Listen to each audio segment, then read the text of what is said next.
Hi నమస్తే welcome to RK news.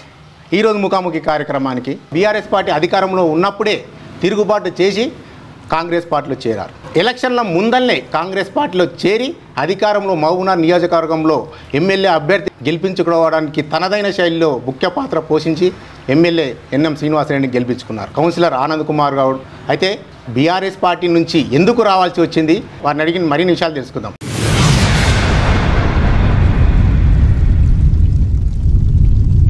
చెప్పండి, ఇప్పుడు మీరు బీఆర్ఎస్ పార్టీలో ఉన్నప్పుడు కీలక నేతగా మహబూబ్నగర్లో ఉన్నారు. అయితే అన్యూయంగా మీరు మంత్రి శ్రీనివాస్ గౌడ్తో కానీ లేదంటే బీఆర్ఎస్ పార్టీని వదిలి కాంగ్రెస్ పార్టీలో చేరడానికి కారణాలు? గతంలో కూడా చాలాసార్లు చాలా ప్రెస్ ముందు కానీ మీడియా ముందు కానీ విషయాలు చెప్పడం జరిగింది.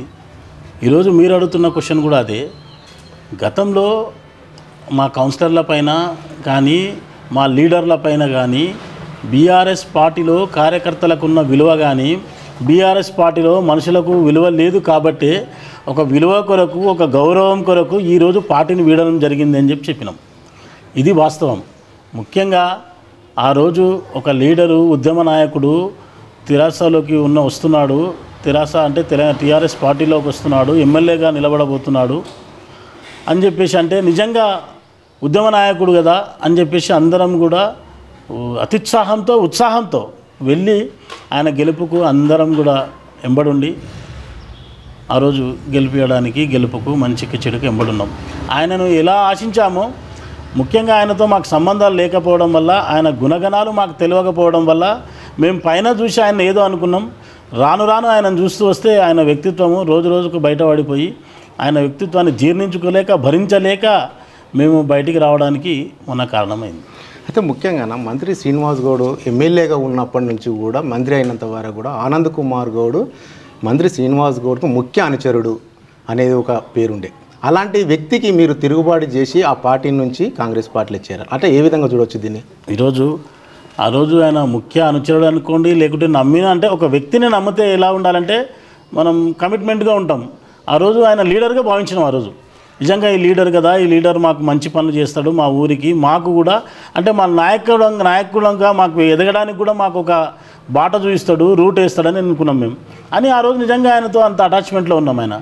ఆ రోజు ఆయన ఎమ్మెల్యే గెలిచిన తర్వాత ఆయన ఒక మాట మాట్లాడిండు. ఆయన కానీ వాళ్ళ సోదరుడు చాలా బూతులు కూడా మాట్లాడిండు విషయాల్లో. అంటే ఆ రోజు ఆయనకు మంత్రి పదవి వస్తుందని ఆశిస్తే మంత్రి పదవి రాకుంటే ఒక చిన్న బుగ్గకారు వస్తుంది అనుకున్నాం. ఈరోజు రాకుండా చేసిండు కేసీఆర్ అని ఒక మాట కూడా మాట్లాడాడు. ప్రెస్ ముందు ఎందుకు చెప్పాలి, చాలాసార్లు బాధపడ్డాడు. అన్న ఏందన్నా అంటే అరే ఇట్లా ఇంత చేసినాం మనం మంత్రి చేస్తానికి చేయలేదు అని చెప్పి 2014 ఎలక్షన్ తర్వాత ఆయనకు మంత్రి పదవి అయినందుకు ఫీల్ అవుతున్నప్పుడు ఏం చెప్పినాం అంటే అన్న ఏదో ఒకటి మనం తీసుకోవాలి.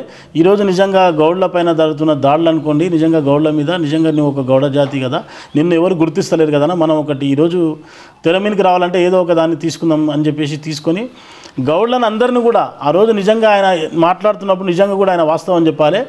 చాలామందితో ఆయనకు సంబంధాలు లేవు.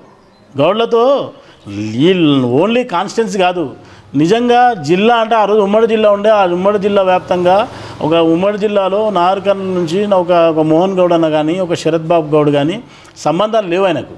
ఏదో మనిషిగా పరిచయం కానీ నాతో అందరితో రమేష్ గౌడ్ బొబ్బిలి రమేష్ అన్న సొంత తమ్ముళ్ళక హత్తుకొని మాట్లాడేవాడు నన్ను.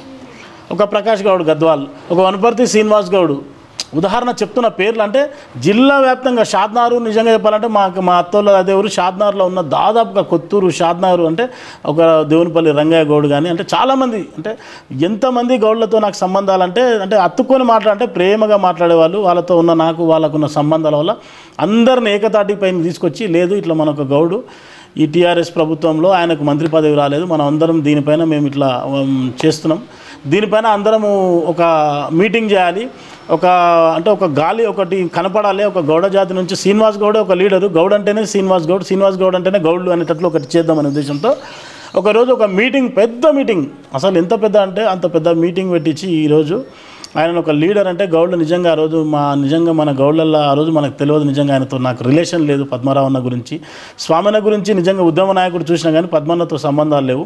అలాంటి ఎక్సైజ్ శాఖ మంత్రి ఉన్న కూడా నిజంగా ఆ రోజు గౌడ్ల నుంచి అంటే గౌడ్ అంటేనే ఈయనని చేసి ఆయన తక్కువ చేయనిక కూడా ఈరోజు మేము నిజంగా ఆ రోజు చేసినాం, తప్పు చేసినాం అని చెప్పి అనిపించింది ఈరోజు మాకు. ఆ రోజు ఒక గౌడ్ లీడర్ అంటేనే శ్రీనివాస్ గౌడ్ అని ఒక టీఆర్ఎస్ అంటే ఒక కేసీఆర్కి కేటీఆర్కి కనపడేటట్లు కూడా ఆ రోజు ఒక ఊపి ఆయనను కనిపించేటట్లు ఒక ఆయన గురించి ఎంత కష్టపడమో మాకు తెలుసు. ఇంకొకటి మీరు ఇప్పుడు గౌడ గురించి అన్ని మాట్లాడారు కదా, అంటే గౌడ గురించి అన్నప్పుడు శ్రీనివాస్ గౌడ్కి ఎవరు పరిచయాలని, కానీ శ్రీనివాస్ గౌడ్ మంత్రి అయినాకనే శ్రీనివాస్ గౌడ్ వచ్చిన తర్వాతనే ఆనంద్ కుమార్ గౌడ్ని జిల్లా గౌడ సంఘం అధ్యక్షుడిగా కానీ పేరు తెచ్చిన అని చెప్పేసి కూడా కొన్ని సందర్భంలో అన్నట్లు వినిపిస్తుంది. మీరేమో అతను అసలు ఎవరు పరిచయాలే లేవని అంటారు, అంటే ఎట్లా చూడవచ్చు దీన్ని?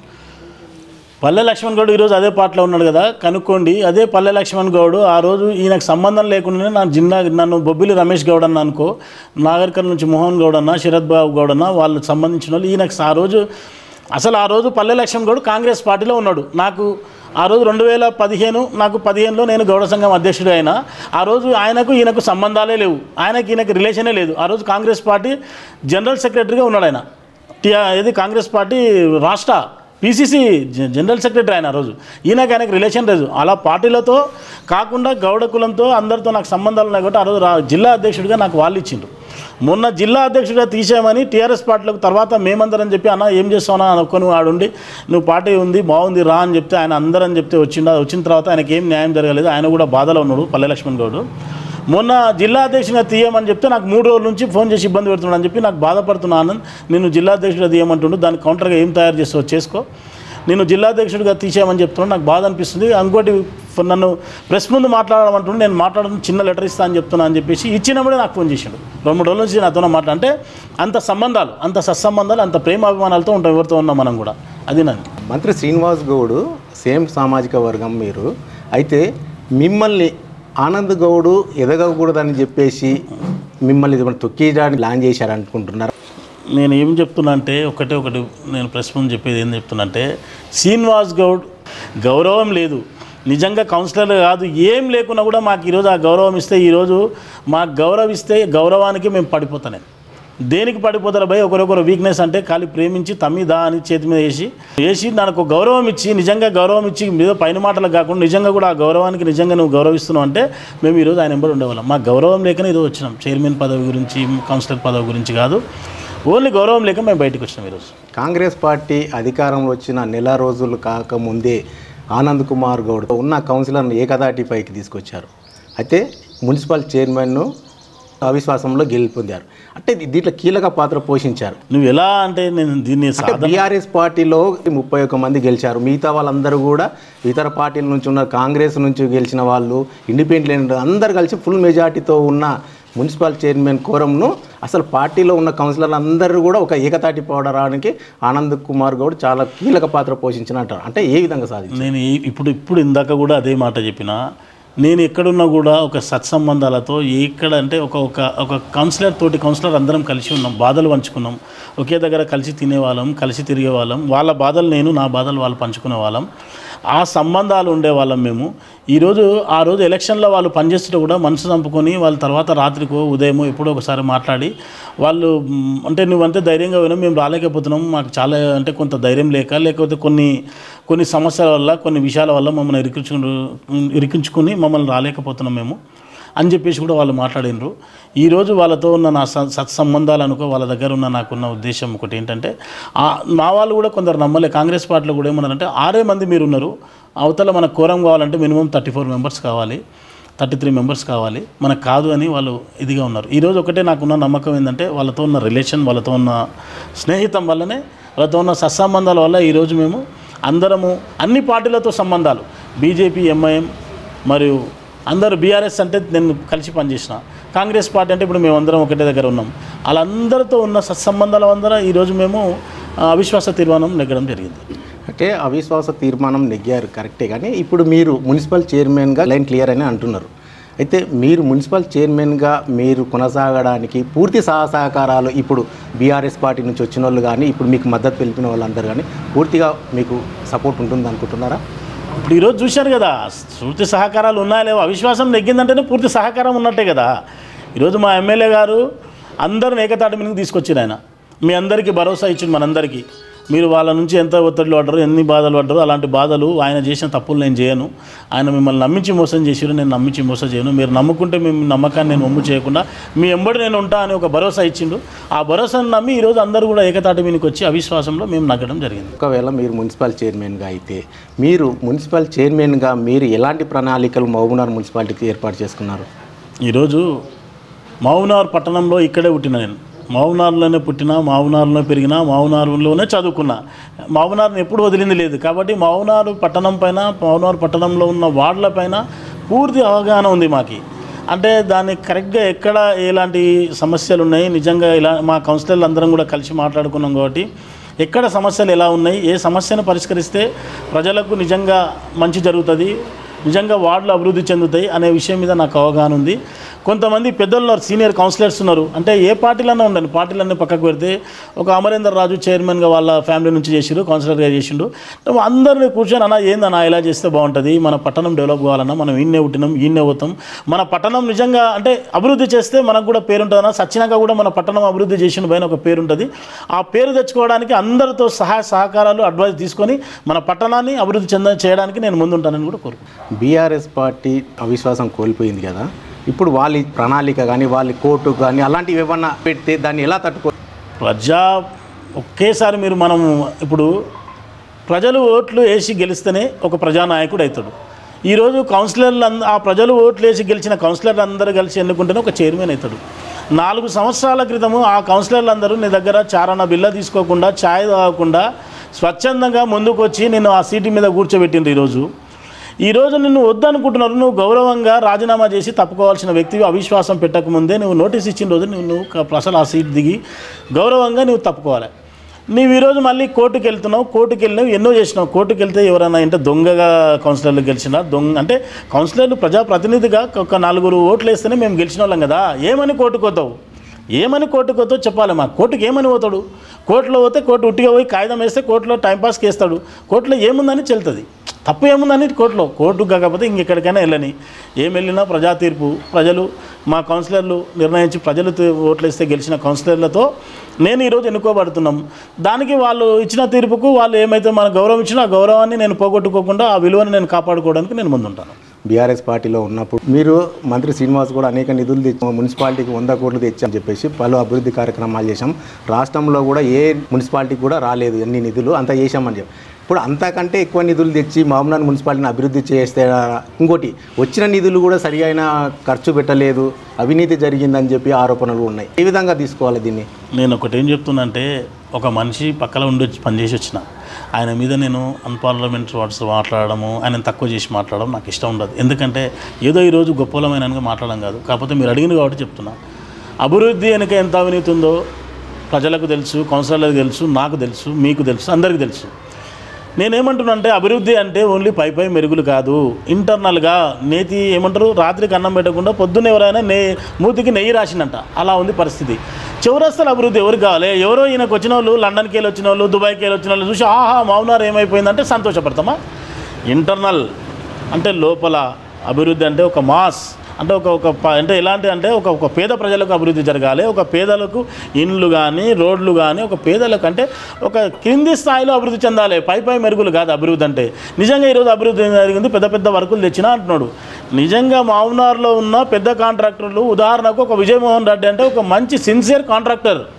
ఎవరికి కూడా ఆయన ఎవరికి డబ్బులు ఇవ్వడు, ఆయన ఏ కాంట్రాక్ట్ ఏఈలకు ఏ డిఈలకు ఎవరికి కూడా ఆయన డబ్బులు ఇవ్వడు, బాజాప్తా వర్క్ క్వాలిటీ వర్క్ చేస్తాడు. అలాంటి ఆయనకు వర్క్ మహబూబ్నగర్ వాళ్ళకి లోకల్ వాళ్ళకి వర్క్ నువ్వు మహబూబ్నగర్ మీద నీకు ఎలాంటి అభిమానం ఉన్నా మహబూబ్నగర్ వాళ్ళని నువ్వు తీసుకురా. ఒక కర్నూలులోనికి అర్థారం తీస్తావు, గ్రీనరీ తీస్తావు, ఒక బయటోనికి ఎవరినో తీసుకొచ్చి రిటైర్డ్ ఎంప్లాయీస్ ఉన్న వాళ్ళతో డబ్బులు ఉంటాయని చెప్పి తీసుకొచ్చి చెరువు కట్ట మీద పనిచేస్తావు, ఒక వరంగల్లోని తీసుకొస్తావు, బెదిరిస్తావు, కాంట్రాక్టర్లు మీరు ఎవరు వేసుకున్న రాదు బాయ్ అంటావు, అది ఇది చెప్తావు. లోకల్ నిజంగా నీకు మహబూబ్నగర్ పట్టణం మీద, మహబూబ్నగర్ మీద నీకు ఎలాంటి గౌరవం ఉన్నా, మహబూబ్నగర్లో ఉన్న పెద్ద కాంట్రాక్టర్లు ఎవరినైనా నువ్వు బతకడానికి వాళ్ళ బ్రతుకుదేరువే అది కాంట్రాక్ట్ వరకు, వాళ్ళకి ఎవరికైనా నువ్వు బ్రతుకుదేరు చూపించినావా? లోకల్లోకి నువ్వు కాంట్రాక్ట్ ఇస్తే నీ భాగవతము నీదన్నీ బయట పడతాయనే ఉద్దేశంతోనో, బయటోనికి ఆంధ్రోనికి లేకుంటే బయటోనికి వేరే జిల్లానికి వేరే వాళ్ళకు నువ్వు ఈరోజు అవకాశాలు ఇచ్చినావు, వాళ్ళకి ఇచ్చినావు, కానీ లోకల్లోకి నువ్వు ఎక్కడన్నా ఇచ్చినావు? ఇదేనా? మీరు ఇప్పుడు అవినీతి ఆరోపణలు అనేకవి జరిగినాయి అంటున్నారు. ఇప్పుడు మీ పార్టీ కాంగ్రెస్ పార్టీ అధికారంలో వచ్చింది. ఇప్పుడు ఈ అవినీతి జరిగిన దాన్ని మీరు ఇప్పుడు బయటికి తీస్తారా? ఏ విధంగా ఉండబోతుంది? మాజీ మంత్రి మీద వారి కుటుంబ సభ్యులు కొంత ఆరోపణలు కూడా ఎదుర్కొన్నారు, చాలామంది కౌన్సిలర్లు కూడా ఇబ్బందులు ఎదుర్కొన్నారు అనేది ఉంది. అంటే ఇప్పుడు మీరు అధికారంలో వచ్చిన తర్వాత ఆ అవినీతిని నిర్మూలించి మీరు మిగతా వారికి న్యాయం చేస్తారా?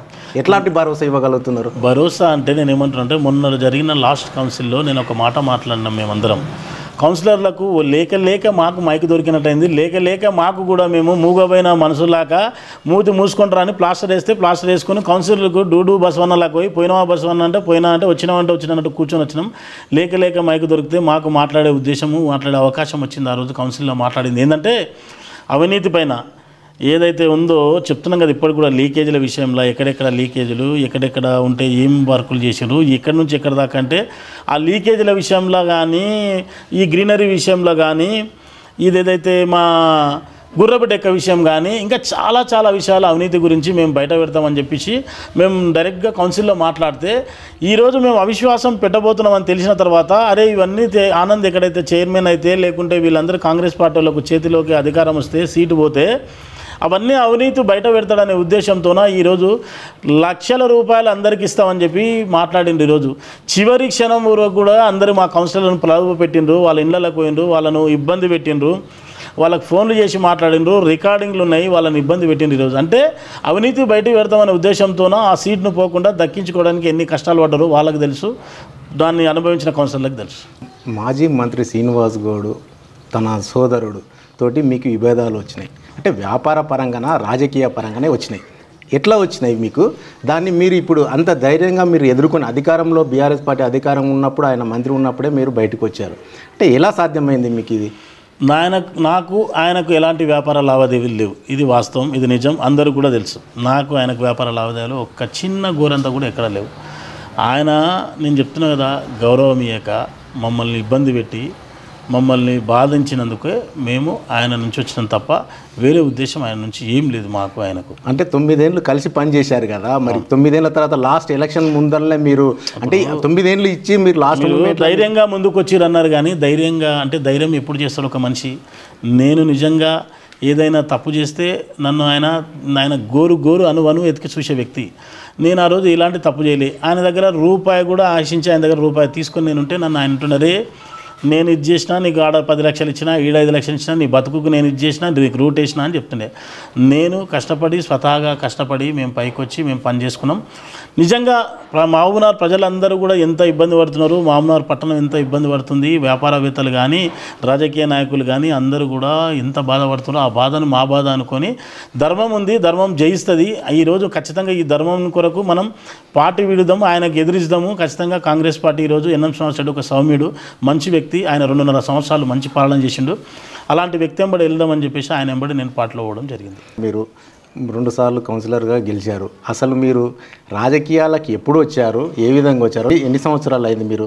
ఇంకోటి, రాజకీయాలకు రావడానికి మీకు ఇన్స్పైర్ ఎవరు?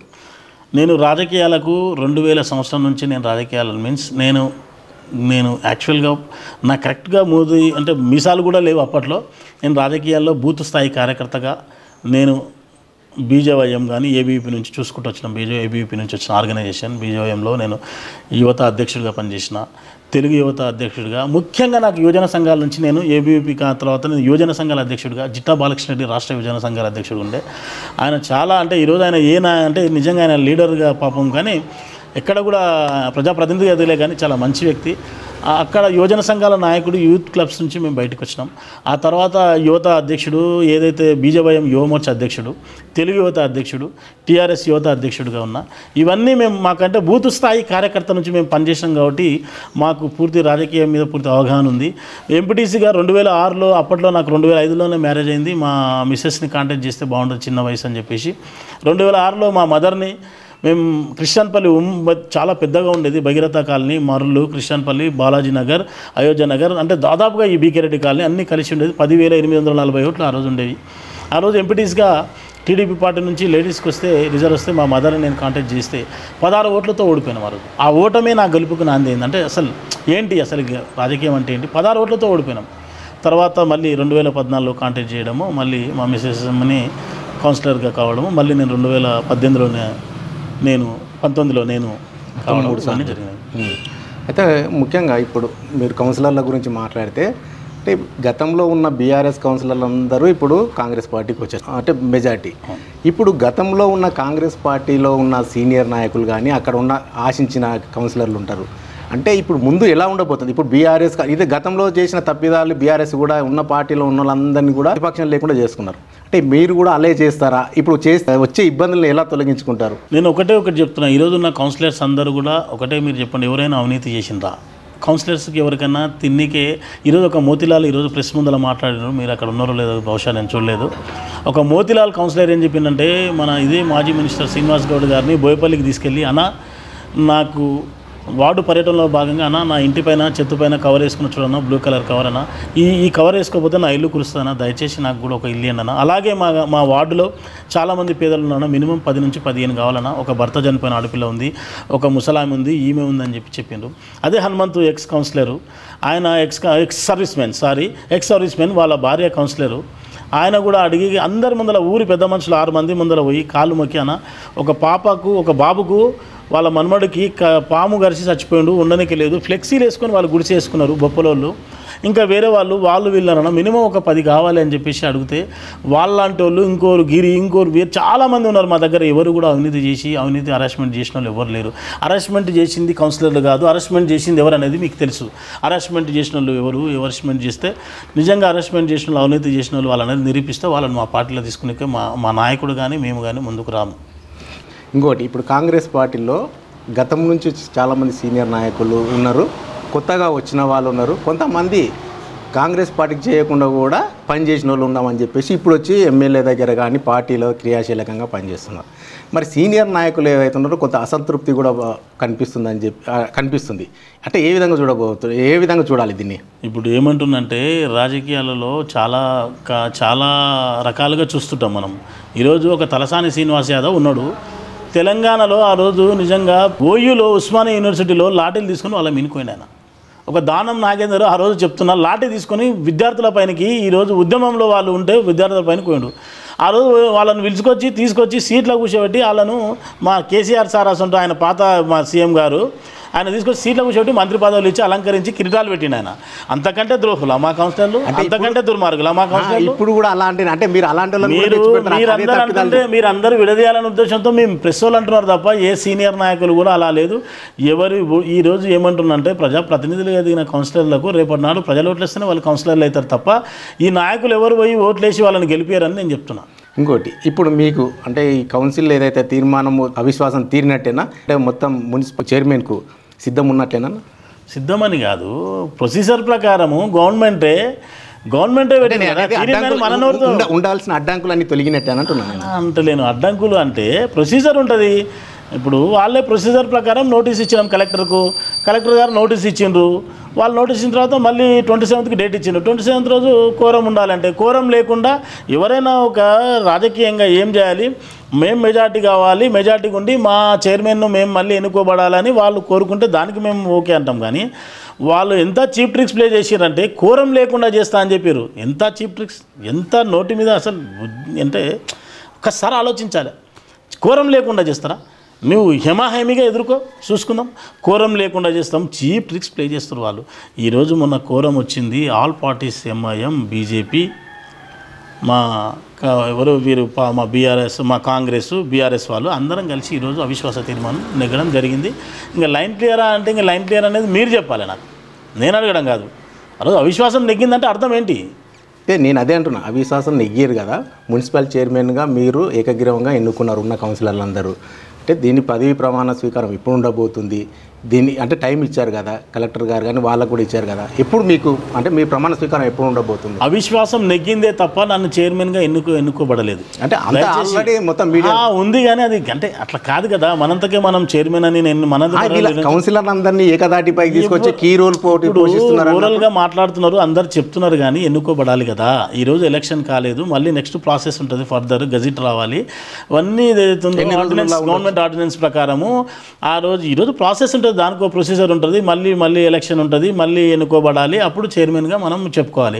ఈరోజు అవిశ్వాసం నెగ్గింది కానీ నేను చైర్మన్ అని నేను అనుకుంటలేను. 8 నెలలే ఉంది. ఇప్పుడు మీరు ఇంకా చైర్మన్గా ఎన్నుకోలేదని అంటున్నారు. ప్రజలు కూడా వీళ్ళే గందరగోళంగా ఇంకా చైర్మన్ ఎవరు అనేది డిసైడ్ కాకపోతే ఈ 8 నెలల్లో వీళ్ళు ఏమి అభివృద్ధి చేస్తారని చెప్పేసి ప్రజల్లో ఒక అపోహ ఉంది. దాన్ని ఏ విధంగా తీసుకోవాలి మేము?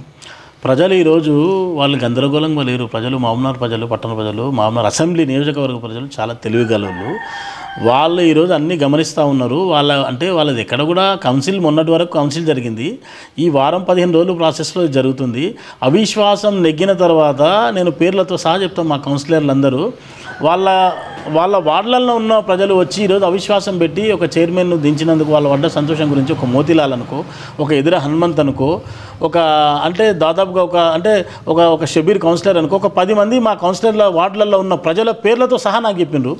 వాళ్ళందరూ ఎంత సంతోషంగా ఉన్నారంటే చాలా మంచి పని చేసిండ్రు, మంచి నిర్ణయం తీసుకున్నారు. మీరు ఆ రోజు మీరు టీఆర్ఎస్ పార్టీలో ఉన్నందుకు మేము ఫీల్ అయినాము. మీరు అందరూ ఆ రోజు మమ్మల్ని ఓట్లు సరే మీ ఇష్టం ఉంటే ఎవరికి అని అన్నారు. కానీ ఈరోజు మీరు మంచి నిర్ణయం తీసుకొని ఈరోజు అవిశ్వాసంలో మీరు పోయి పాల్గొని మీరు అవిశ్వాసం నెగ్గినందుకు సపోర్ట్ చేసినందుకు చాలా సంతోషంగా ఉందని చెప్పారు.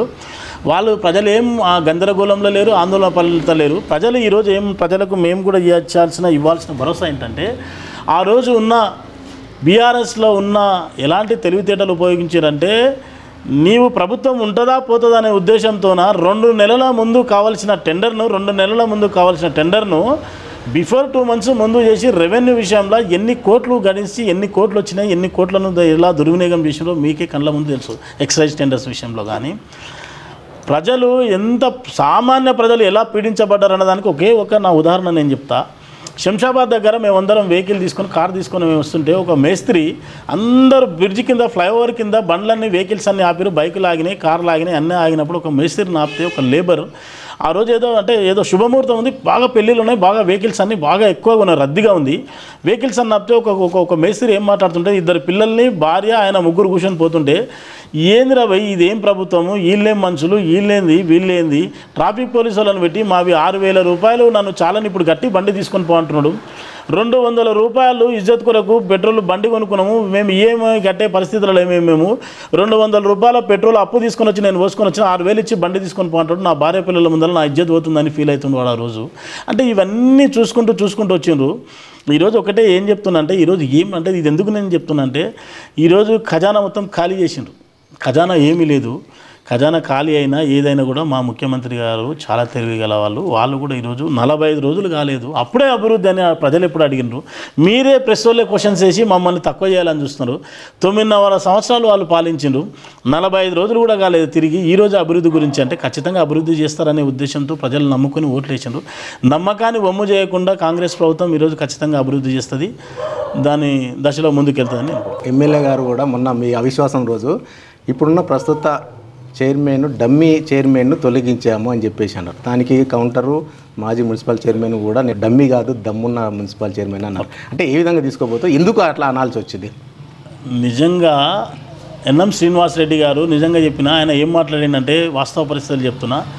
వాళ్ళని ఆయన అది ఒక మాట చెప్పింది మాతో, 10 సంవత్సరాలు సార్ మీరు కనబడకుండా పోతిరి ఇట్లా అది ఇదంటే 10 సంవత్సరాలు నేను ఎందుకు కనబడలేదు, ఎందుకు ఎవరిని ఇబ్బంది పెట్టలేదంటే ఏం చెప్పిందంటే ప్రజా తీర్పు ప్రజలు నిర్ణయించి ఆ రోజు గెలిపించారు. ఆయనను గెలిపించినప్పుడు మనం పోయి అభివృద్ధిలో ఏలు పెట్టొద్దు, ప్రతి దాంట్లో ఏలు పెట్టి అభివృద్ధిని మన ప్రజలను మనకు నమ్మిన వాళ్ళు ఎవరు ఎక్కడన్నా పోని భయ్ ఈరోజు వాళ్ళు బతకాలి, మన లీడర్స్ బతకాలి, అందరూ బతకాలని చెప్పేసి ఉన్నారు ఆ రోజు వాళ్ళు.